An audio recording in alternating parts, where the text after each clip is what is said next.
Tiga. Assalamualaikum warahmatullahi wabarakatuh. Perkenalkan, kami dari kelompok 2, yaitu saya sendiri Desma dan rekan saya Zafira. Yang terhormat Ibu Meta Bara selaku dosen pengampu kami. Pada kesempatan kali ini kami akan mempresentasikan terkait bab 2 kami. Pada penelitian ini kami memakai 7 variabel, yaitu 6 variabel X dan 1 variabel Y, yaitu purchase intention yang merupakan minat beli atau kecenderungan konsumen dalam melakukan pembelian setelah melalui beberapa proses. Lalu untuk variabel X1 yaitu ada influencer marketing yang merupakan pengaruh biasanya berasal dari kepercayaan otoritas popularitas maupun kedekatan emosional yang dimiliki influencer dengan audiensnya. Lalu ada konten marketing sebagai X2 kami, yaitu merupakan strategi pemasaran yang menekankan pembuatan dan distribusi konten. Lalu ada electronic word of mouth selaku variabel X ketiga kami yang merupakan komunikasi antar konsumen melalui media daring mengenai pengalaman, opini, dan juga rekomendasi produk. Selanjutnya ada variabel lanjutannya yaitu brand image merupakan apa yang orang pikirkan dan rasakan ketika mereka mendengar atau melihat sebuah nama dan merek. Lalu pada dasarnya brand image adalah sekumpulan asosiasi yang telah dipelajari konsumen tentang merek tersebut. Ini menurut Hawkins dan juga Mothersbaugh. Lalu ada brand preference menurut DAM 2020. Brand preference didefinisikan sebagai kecenderungan konsumen terhadap merek tertentu yang mencerminkan proses pengelolaan informasi kognitif mereka terhadap rangsangan merek. Lalu ada yang terakhir yaitu brand trust. Menurut Chowdhury dan juga Holbrook 2001, mendefinisikan brand trust sebagai keinginan konsumen untuk mempercayai bahwa suatu merek mampu menjalankan fungsinya.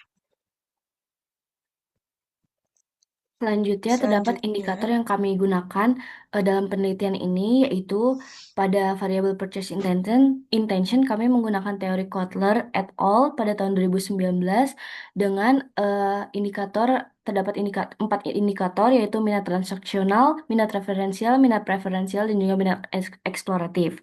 Untuk variabel influencer marketing itu terdapat 3 indikator dari Purwanto dan Laurat pada tahun 2022, yaitu ada trustworthiness, familiarity, dan expertise. Lalu untuk variabel content marketing kami menggunakan teori dari Chan tahun 2017, yaitu dengan konten, customer engagement, dan juga goals. Dan untuk electronic word of mouth kami menggunakan indikator dari penelitian Azar et al. Pada tahun 2022, yaitu yang berisikan attitude, subjective norm, dan juga perceived behavioral control. selanjutnya ada indikator brand image, yaitu ada identitas merek, brand personality, asosiasi merek, dan juga sikap dan perilaku konsumen. Untuk brand preference dari Chang et al. Itu ada prioritas pemeliharaan, prioritas pemilihan, anggapan lebih unggul dan juga kecenderungan konsumen memilih merek. Lalu ada brand trust dari Mowan dan juga Minor, ada self concept, need dan juga value. Oke, selanjutnya penelitian terdahulu dan hipotesis, yaitu yang pertama ada hubungan antara konten marketing dengan minat beli. Berdasarkan penelitian terdahulu menunjukkan kalau konten marketing ini berpengaruh signifikan terhadap minat beli. Dibuktikan juga oleh Chai et al. Bahwa konten yang mengandung film generated content kayak storytelling dan humor itu lebih mendorong engagement dan berpengaruh terhadap green purchase intention. Untuk hubungan antara influencer marketing dengan minat beli, dibuktikan bahwa influencer marketing ini terbukti meningkatkan minat beli seperti pada penelitian Wong et al. Pada tahun 2022 dan juga pada penelitian Wong et al. Pada tahun 2023. Lalu untuk hubungan antara IWOM dan juga minat beli dibuktikan bahwa sebenarnya IWOM itu nggak ada tidak berpengaruh secara langsung terhadap niat beli. Namun dibuktikan lagi oleh penelitian lainnya, yaitu dari Indrawati et al. 2023, bahwa kualitas, kuantitas, dan juga kredibilitas informasi IWOM ini berpengaruh signifikan pada purchase intention. Lalu ada penelitian terdahulu dari brand image terhadap purchase intention menurut Nguyen, Kumar, dan juga Plotkina secara konsisten menemukan bahwa brand image berpengaruh positif dan signifikan terhadap purchase intention. Lalu ada hubungan antara brand preference dengan purchase intention. Studi dari Hong et al. menunjukkan bahwa brand preference berpengaruh signifikan dalam konteks kendaraan listrik, di mana konsumen bersedia membayar lebih untuk brand dengan atribut yang lebih tinggi. Sebaliknya, Clay et al. 2021 menemukan bahwa pada produk pangan segar, pengaruh brand preference relatif lebih lemah kecuali pada segmen dengan orientasi merek yang lebih tinggi. Lalu ada brand trust terhadap purchase intention. Hanasha 2022 menunjukkan bahwa brand trust berpengaruh positif dan juga signifikan terhadap keputusan pembelian, terutama melalui elemen pemasaran media sosial seperti interaktif, hiburan, dan juga informasi.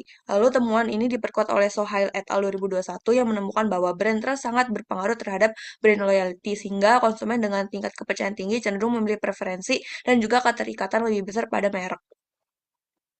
Boleh di next.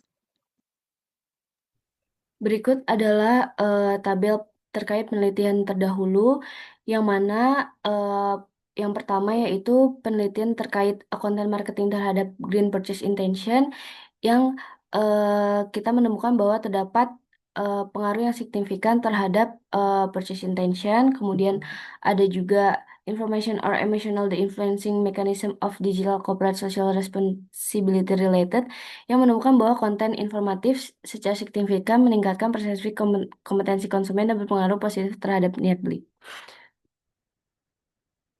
Lalu disusul oleh penelitian terdahulu lainnya sebagai berikut.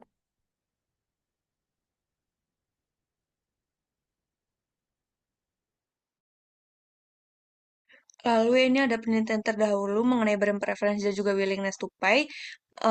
Lalu ada brand dan juga customer choice dari Anne Catherine, dan ada juga dari Heijin. Uh, ini meneliti tentang power distant belief dan juga intention to visit store. Lalu boleh di next. Ini ada penelitian terdahulu mengenai brand trust dan juga purchase intention. Lalu ada brand image dan juga purchase intention. Secara keseluruhan, penelitian terdahulu ini sama seperti yang berada pada slide-slide sebelumnya mengenai penelitian terdahulu dan juga pengembangan hipotesis. Boleh di next. Ini ada kerangka penelitian, jadi H1, H2, H3, sampai H6 kami adalah sebagai berikut. Boleh di next. Sekian presentasi dari kelompok kami, kurang lebihnya mohon maaf. Wassalamualaikum warahmatullahi wabarakatuh.